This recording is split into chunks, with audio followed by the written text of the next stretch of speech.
Hello student. आज हम सभी लोकतांत्रिक राजनीति से अध्याय 1 समकालीन विश्व में लोकतंत्र के बारे में पढ़ेंगे और जानेंगे कि दुनिया के विभिन्न हिस्सों में लोकतांत्रिक व्यवस्था के बनने और बिगड़ने से कौन कौन सी स्थितियां उत्पन्न हुई, और यह भी जानेंगे कि लोकतांत्रिक शासन के होने और ना होने का क्या अर्थ है।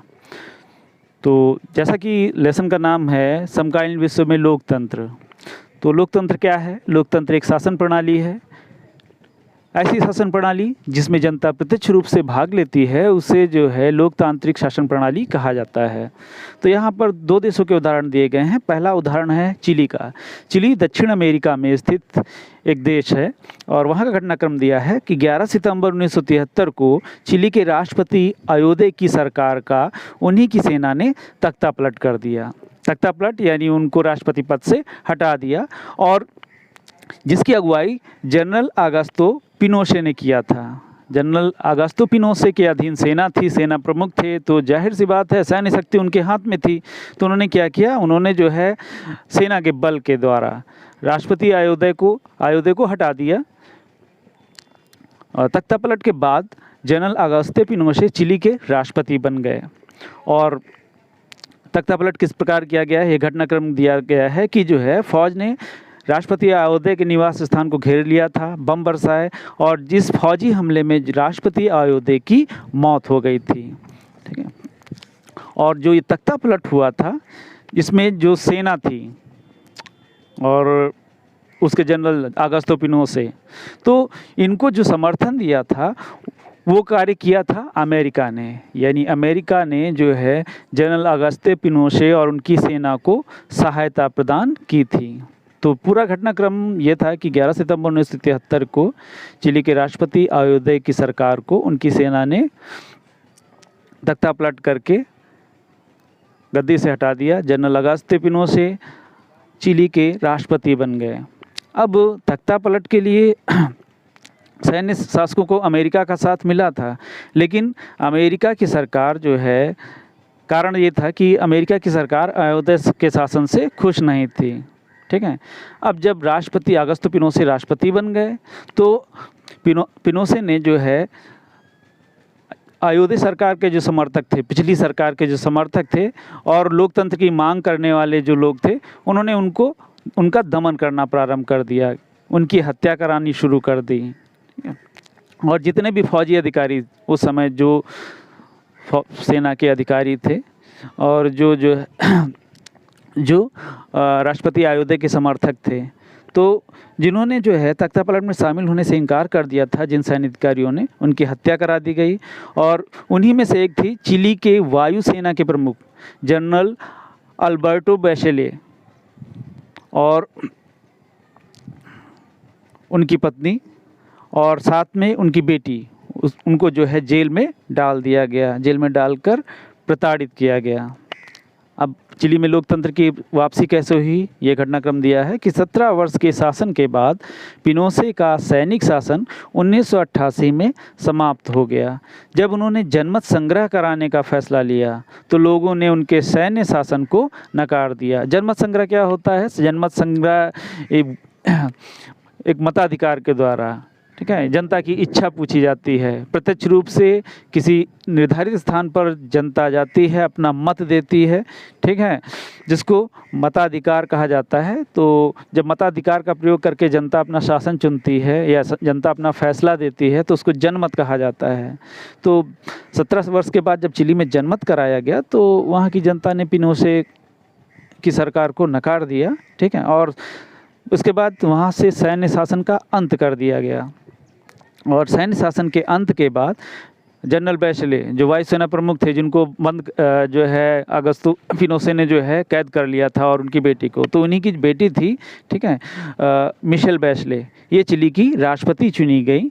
और बाद में जो है चिली में एक लोकतांत्रिक सरकार की स्थापना हुई।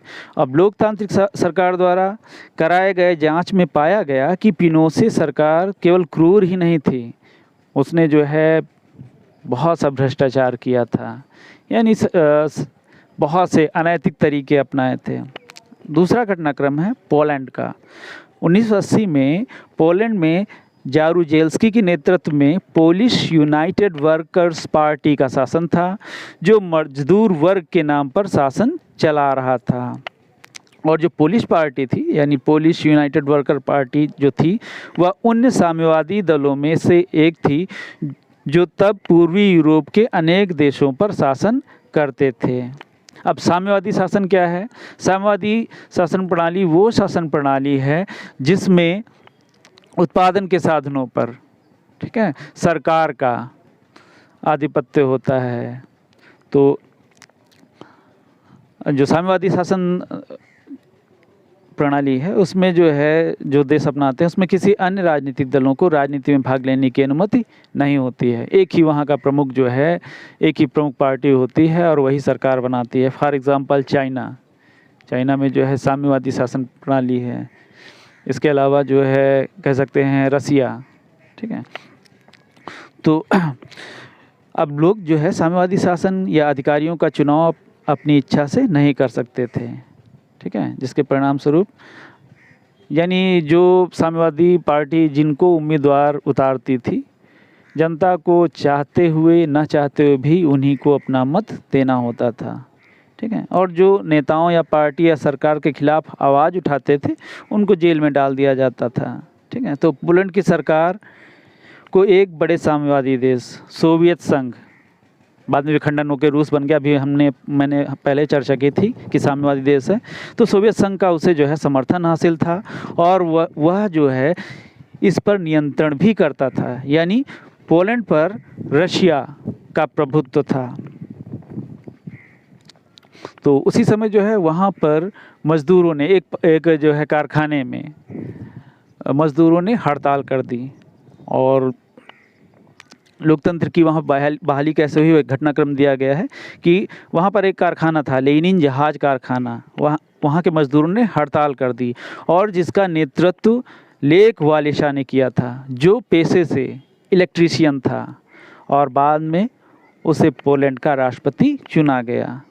अब पोलैंड में कानून के अनुसार हड़ताल की इजाज़त नहीं थी, क्योंकि देश में शासक दल के अलग अलग स्वतंत्र मजदूर संघ की अनुमति भी नहीं थी। साम्यवादी शासन प्रणाली में सरकार की किसी भी कार्य प्रणाली का विरोध किसी भी तरीके से नहीं किया जा सकता है। ना तो हड़ताल करने की छूट होती है, ना तो कुछ भी बोलने की स्वतंत्रता होती है।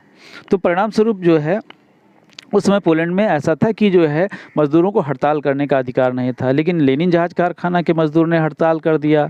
बाद में वो हड़ताल जो है बढ़ती चली गई, जन समर्थन मिलता चला गया और लेक वालेशा ने बाद में जो है उस हड़ताल का नेतृत्व किया और वहाँ का जो है वह राष्ट्रपति बन गया, ठीक है। और जब बाद में स्वतंत्र मजदूर संघ बनाने की मांग की गई, राजनीतिक बंदियों को रिहा करने की मांग की गई और सेंसरशिप हटाने की मांग की गई थी। तो इन मांगों के कारण जो है पोलैंड में मजदूरों ने, लेनिन जहाज कारखाना के मजदूरों ने जो हड़ताल कर दिया था।